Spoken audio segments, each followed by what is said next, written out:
Hey, how's it? Welcome to day 3 of my 100-day challenge. We are starting our running training today. And so what we're going to be doing is starting our phase 1 program, which we're using stage training. And stage training there's different stages of cardiovascular training. And stage 1 is what we're going to be working in zone 1, which is zone 1 being like you're working at like 50 to 70% of your target heart rate. You can find your target heart rate with a target heart rate calculator online. I'll leave a link in the description for that. At a rate of perceived exertion, a RPE of probably about like a 4 to a 5. And so we use something called the talk test, where you should be able to hold a conversation for the extended period of time that you're running for, and you shouldn't be out of breath. That's the point. You shouldn't be out of breath. You should still be able to hold a conversation, but you're still working. You're sweating. Your heart rate is elevated a little bit. Heart rate's going to be for me is going to be about 115 to 125 ish. That's kind of the heart rate that I want to be in. But if you don't have a heart rate monitor, I do recommend that. If you do have like either a watch, I got a Garmin that helps, Apple Watch, or if you want to get one of the straps, I have a MyZone strap. I'll probably be wearing both today just to see how it is. Haven't noticed much difference. They say the strap is better, but I haven't noticed much difference for that. But the goal of this is to build a good cardio base. That's what we want to do. And one of the goals is to be able to run for 30 minutes in that zone that we want to be in. All right. So recommendations. We're going to have heart rate if you want to track that way, and running shoes. You want to have a good pair of running shoes. Now, running shoes is challenging. What I recommend is going to a running store with experts that will look at how you run and like put you on a treadmill, even see how you stand, look at your posture, that kind of thing. Because it's different, because everybody's different. Everybody has different feet. Everybody runs differently. They have different injuries and muscle imbalances and all this kind of stuff that will change their gait, change the way they run. And people are different weight. Like if you're 250 pounds and you're trying to run in a minimalistic shoe, that might not be the one for you. So you might need a little bit more cushion when you're running. If you run on your toes versus your heels, that'll change the type of shoe that you're going to want. So that's what I recommend. Going to a shoe store. Maybe I'll do a video in the future just on choosing a running shoe. Why run? Why do cardio? And some people say you don't need to do cardio to look good or whatever, which is probably right. You can just lift weights and diet and you'll look okay. But for me, it's more than that. For me, I hold fat a little easier. So for me to burn extra calories, and I love to eat. So if I can burn extra calories, which what running does, I found that it's the best way to burn calories. In an hour of running, I'm burning over 1,000 calories, and that's probably because I weigh more. But for me, that really helps, and so it helps me to stay lean. And the other reason for me is sport, because I like to play sports with my kids, and working all these different metabolic systems, like doing long distance running and short, fast running, like sprints and stuff. It really helps me to be better in sport. If I play softball with my unit in the National Guard, having that good cardio base will help with that. And we'll progress. Just phase 1 is just we're going to be doing slow run, and we'll get into that. But that's like the base, right? The other reason is my career. I've been in the Army and the Air Force for the past 20-something years, and we do a PT test every year. We have to be able to run. In the Army, it was 2 miles. In the Air Force, it's a mile and a half. And so I need to continue to keep that up. And then lastly, just the other day, we were going on a walk, and my son, 7-year-old son, is on his bike, and he just took off, and he didn't come back for a while. So I had to take off running after him just to make sure he was okay. And he ended up being okay. And he got scolded for that. But I was able to run, fast enough for long enough to be able to catch up with him. And so if I ever become a maze runner, being able to run will come in handy. But that's why I run. The basic reasons why we do cardio and we run is it helps with health, with our metabolic health, with our heart, lung health. Overall, it's really good for our health. Not just for weight loss, although that's the other part, right? It helps to burn calories, helps us to look lean, to be lean, right? And lifting weights and resistance training is a part of that as well as diet. But I think that running is a part of the equation, or cardio is a part of the equation as well. Also, it helps reduce stress. It does. It helps me, it kind of gets you out, gets your heart pumping and your brain thinking about other things. That's why I love running, is because it works, like everything's got to work together. Your brain, your heart, your lungs, your metabolic system, your hormones, everything is working together to your muscles, your joints. Everything's working together to make this thing happen, and that's why I love running.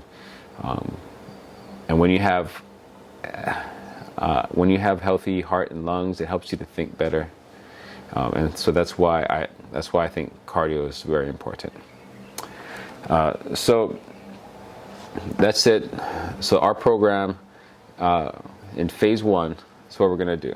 Okay, so we're going to be working up to running 3 times a week for 30 minutes each time. All right. So we're going to be doing 3 times a week for 30 minutes for a total of like up to 90 minutes for the week. Okay. We're going to do it at a 60% run, or at 3 to 4 on the RPE scale, just using the talk test of just being able to hold a conversation. And if you can't run, something to consider, if running hurts or whatever, you can do the same principles on a bike, on a treadmill or on an elliptical. Same thing applies. For me, I'm going to be doing running because I like to run. And we want this to be enjoyable. And we want you to be safe. So we're going to progress slowly. Okay, so if right now you can't run, but you want to run, you can't run yet, we're going to start with walking. And if you can't walk for the whole 30 minutes, that's fine. Do what you can. Start with a minute, start with 5 minutes, 10 minutes, and we're going to build up to be able to walk for the whole 30 minutes. Once you do that and you want to start jogging, you can start adding, 1 to 3 minutes of jogging, followed by 3 to 5 minutes of walking, and you're going to build up those running times until you're running for the entire 30 minutes. And so that's the goal of this, is to be able to run 3 times a week for 30 minutes each time. And we want to do that and we want to progress slowly, because we don't want to burn out, we don't want to overtrain, and we don't want to get injured. So we can continue to do this for the long term, because if you want to see the benefits of this, you have to be consistent for a long period of time in order to see the benefits. So that's my goal. My goal is to be able to be consistent with this over a long period of time. I don't want to just do it for 1 to 2 weeks or even just these next 100 days. But I want to be able to do this kind of training for life, and so that I have the lifelong benefits of it. And something else to consider, if you're able to do this in a way that is fun for you, like whatever it is, if you want to do basketball 3 times a week or soccer, that's enough. That if that works for you, do that. Okay. But So that's what we're going to do today. We're going to start off with some foam rolling and some stretching. And then we're going to do a little bit of dynamic exercises to warm our body up. So just like I did in my day 2 or my integrated training, resistance training 1, day 1, my foam roll stretching is kind of like pre-warm up. And then today the actual warm up is going to be like a dynamic warm up, dynamic stretching and stuff like that. And then we'll do the conditioning. We're going to run for 30 minutes. And then we'll do some cool downs after that. So.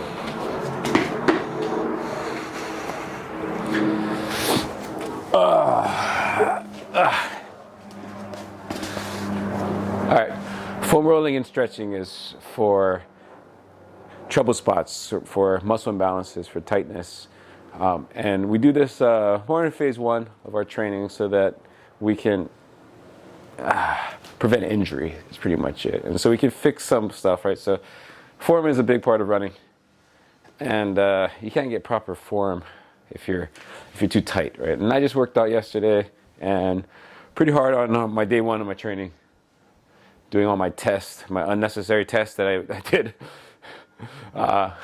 And I got a little tight. So typically when you're doing your foam rolling, I don't know, I like to just roll over it, but technically you find a tight spot and you hold it for 30 seconds. But sometimes I just like to roll over it, roll over the tight spots for about 30 seconds. And then, so for me, my trouble areas are my calves. And so I'm pretty much going to run my calves out, but if you have tight hamstrings or if you have tight hip flexors, you kind of want to work on those too. But for me, I'm just going to do my calves and roll out my calves for a little bit. And then we can get into the dynamics stuff after that. So roll out the calves. Oh, and my lower back's a little tight from yesterday. So I'm going to just kind of roll out my lower back. You don't want to roll over your spine when you're doing your lower back. And whatever exercise you do, there's kind of whatever rolling you do, there's a few rules. I'll make more detailed videos on rolling in the future, but for now, go Google search if you have a specific troubled area. For me, I do like to roll over the lateral side of the lower back. It helps me.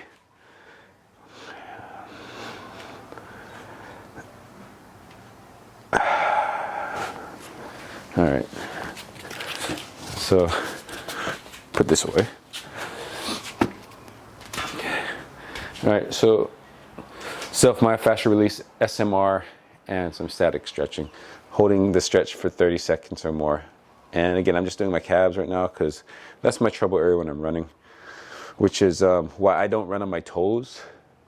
A lot of people will say like, when people talk about, and it's controversial, I think, right, within the community of running, how your foot should strike the ground, and we'll talk about form later, but I think some people like say you have to run on your toes because you can't jump up and down on your heels. But then, I think like we're not jumping, we're running.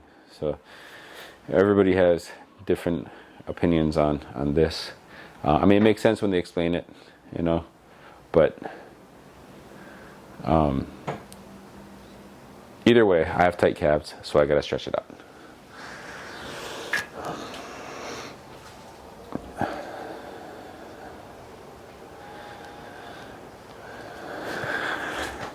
And then I'm going to do a little bit of spine stretch. I'm going to do some, what is it, cat-cow, I think it is.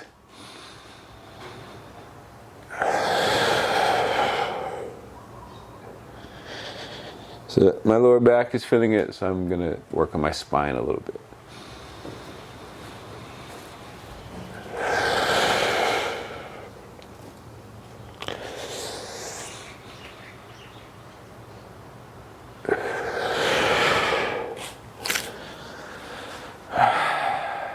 There you go. A little stretch in the front helps too. I should probably roll my my tibialis as well before I start.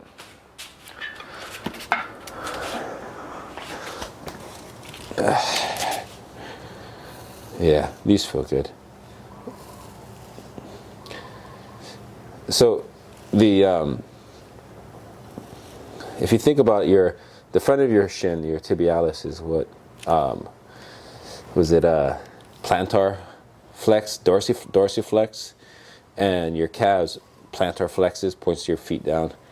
And so those are the kind of the motions of running, right? So when you're swing your leg forward, you're doing you're doing some dorsiflexion, and then as you're coming down, your toe off position, you're doing some plantar flexion. And so calves and tibialis needs to get work.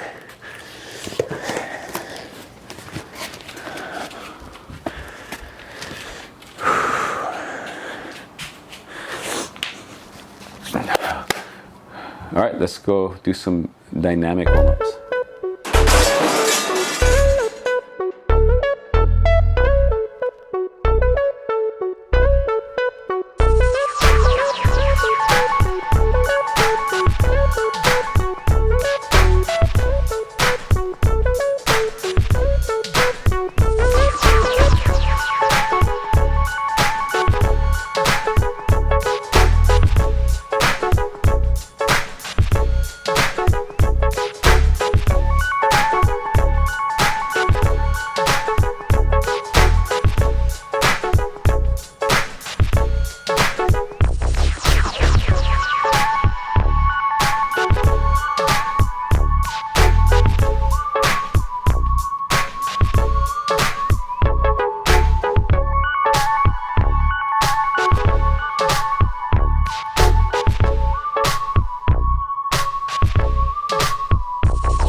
All right, one thing to consider when doing your cardio training, your running training, is hills.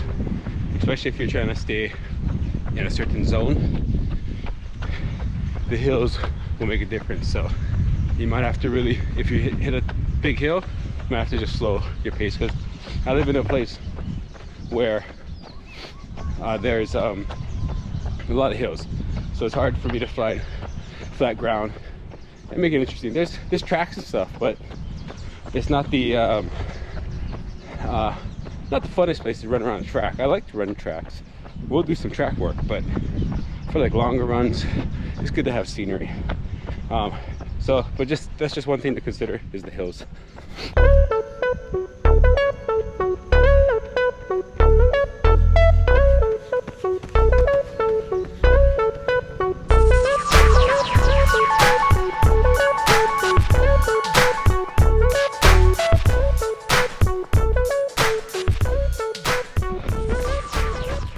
If you want to see the benefits of running and doing this cardio workouts, then you got to be consistent.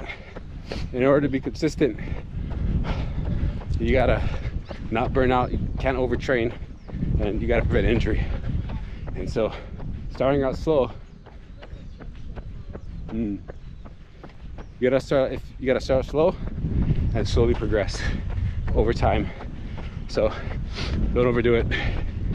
Stay safe.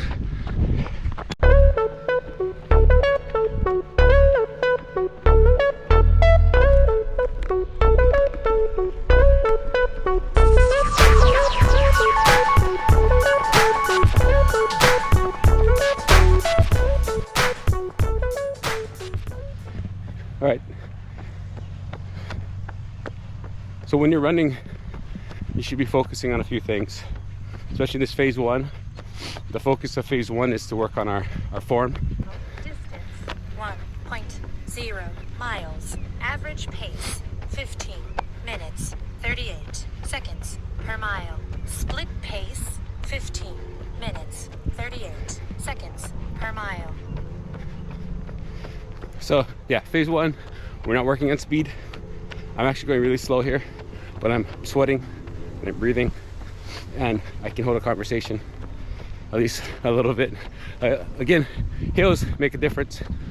I'm trying to run at a pace where I can still hold a conversation, and it shouldn't be labored a little like this, but that's the idea. So I slow down a little bit on the hills, and I try to get at a place where I can still hold a conversation. But right, like my pace right now is like between like 13 and 15 minutes per mile, and so it's a slow pace, but that's what we're building. But we're building up that cardio base right now. So when you're working on your form, you want to kind of think tall, have good posture. Think about having a string on your head, holding up, your chin parallel to the ground, gaze forward, and chest up, shoulders back, abs engaged, drawn a little bit. You're kind of driving your hips forward by like flexing your glutes. And you want to keep your toes, your knees in line, going straight to the front. And your foot strike, this is important. So the important part is having a good foot strike. So I like to live right at the not on my toes, not on my heels, kind of like a mid-foot strike is how I like to do it. But everybody's gonna be different. Some people are real tight calves, so if you're running your toes, you're gonna end up hurting your calves, right? And so you gotta, I like to run a little more towards my heels. It helps me with my form. And you have your different parts. You have your foot strike, where your foot first hits the ground, and then you kind of have a mid strike where your foot is directly underneath your hips, and then the toe off is when you're pushing off of the ground. And so you're using your glutes and your calves to push off the ground, and your quads, and then when you land, you're kind of using the opposite to pull your hamstrings, hip flexors. The hip flexors are used for the swing. So you initial strike, midfoot, toe off, and then you swing right back into the position. And so there's a lot to it, but if you want to focus, just focus on one at a time. Just focus on the initial foot strike, and then focus on midfoot, and then the toe off, then the swing, and then eventually they come together. The next thing you want to work on is your breathing. Just kind of have a natural breath, but just what you don't want to do is hold your breath. Just have a good natural breath.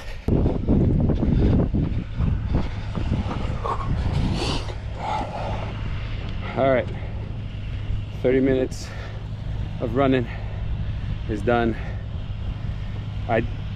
Slow pace. I didn't even run 2 miles. This is phase 1. So it took me 30 minutes to run 1 mile, 1.94 miles at a pace of about 15:38.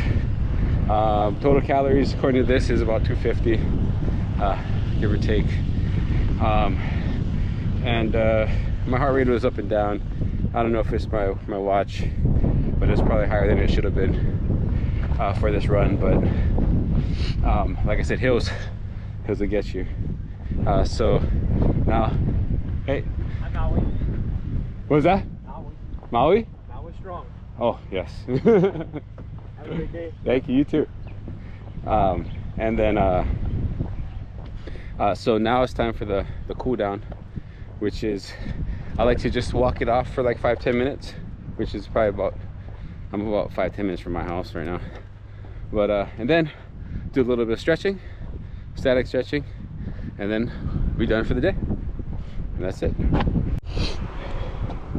According to my watch, I ran, well, I didn't stop it right at the 30, but a little over 2 miles, 15-minute pace, and I burned 465 calories. And this one is attached to my my wrist, so I'm gonna consider that one a little more than the phone.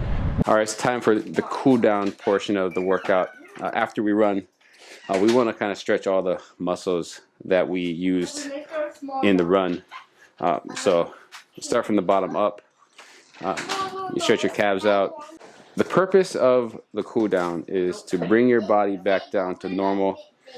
And so that's what I do. I like to walk afterwards, so I can bring my heart rate back down, bring my body temperature back down.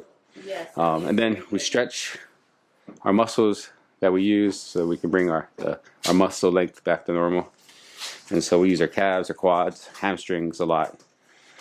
So that's what we want to focus on, our glutes, and really a lot of things, but those are the main areas that we want to hit. Same thing, this is also just helping with flexibility training, so hold each stretch for about 30 seconds. And then once you're done stretching, that's pretty much it for the workout. So I'm going to continue stretching. That's pretty much it for today's workout. So let me know in the comments if you have any particular stretch that you like to do after the workout.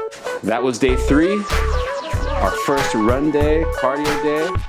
If you like this kind of thing, subscribe for more, and I will see you in the next workout. Aloha.